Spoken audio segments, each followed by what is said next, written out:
sporttiliikkeestä jätkät, ei löydy painiasuja. Ei. Tarvii käyttää mielikuvitusta. On käynyt naisten-osastollahan ja uimapukuja. Joo, niin. Mä katsoin, että se oli vähän sellaista auki kuitenkin. No leikkaussuilla vähän erilainen kuin painiasuja.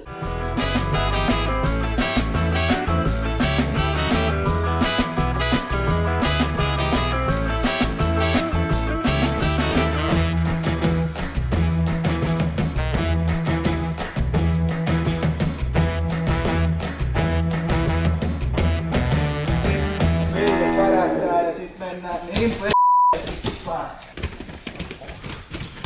Ihan kun oli uimassa käynyt. Kyynärpään Kainolan alta. Pää ylös. Kaveri alas.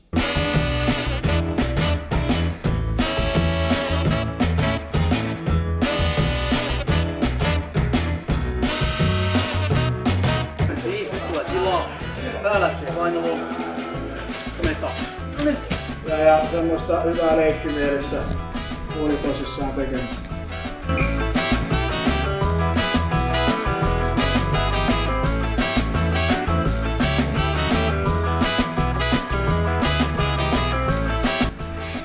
Kolme minuuttia.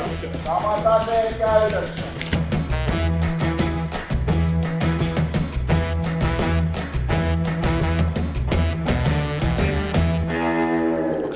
Verenvakuisuus.